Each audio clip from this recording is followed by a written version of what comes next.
अब यहाँ से आप देखेंगे कि मैग्नेटिक इफेक्ट आपका इलेक्ट्रिक करंट कौन सा इफेक्ट करता है, मैग्नेटिक फील्ड बनाता है, तो वही हम देखेंगे। वो किसने किया? हैंस क्रिस्टियन ऑयस्टर, एक फिजिसिस्ट था जिसने एक एक्सपेरिमेंट किया।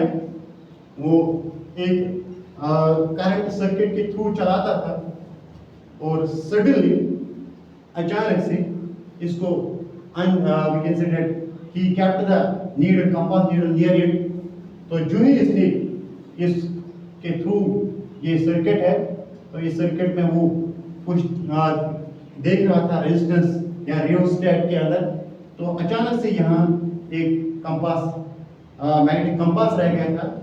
तो जो ही इसने करंट ऑन किया, यहाँ से की होता है, इसको करंट ऑन किया, तो he shows sudden deflection in the needle of magnetic compass।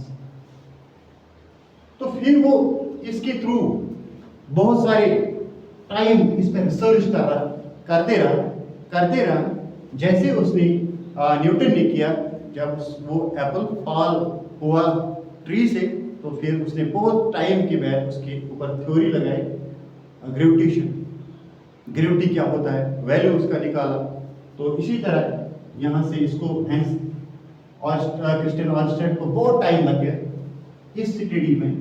तो ultimately finally he reached the point, he concluded, he gave the theory that when an electric current is generated through the circuit, through the conductor, it generates a magnetic field, and that magnetic field affects the magnetic compass needle।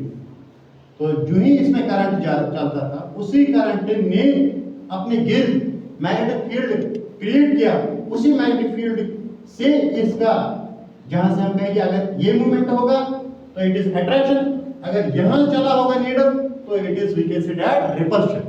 तो फिर ये उसी ने बताया, इसी experiment के through, ये जो सडनली उसका हुआ, अचानक हुआ, क्योंकि साइंस के कंसेप्ट में हम बताएंगे कि maximum practicals were discovered through accidentally, that means they were doing one thing and there they got another thing.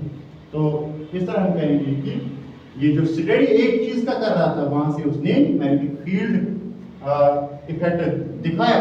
Electric current जब चलता है एक सर्किट के अंदर, तो वो कैसे अपने इर्द गिर्द में मैग्नेटिक फील्ड प्रोड्यूस करता है, जनरेट करता है। अब यहाँ सवाल ये होता है कि ये कौन सा मैग्नेटिक फील्ड है? जब एक सर्किट के थ्रू करंट चलता है, तो ये कहाँ का मैग्नेटिक फील्ड जनरेट करता है?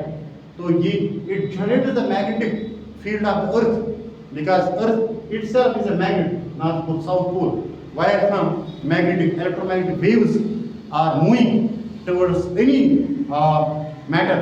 We can say that in the same way it goes towards the current, around the circuits, where it generates the magnetic field along the circuit. That was then the reason of deflection in the magnetic needle. So in this way, this was now given, this is now explained that electric current generates magnetic field around it। तो इसके ऊपर आज का सारा ये जो दुनिया चलता है, तो ये इसी हैंस क्रिस्टियन ऑयस्टर एक्सपेरिमेंट से ही पॉसिबल होता है। ठीक, तो ये था magnetic field of electric current introduction topic. ठीक, second topic we will discuss next time.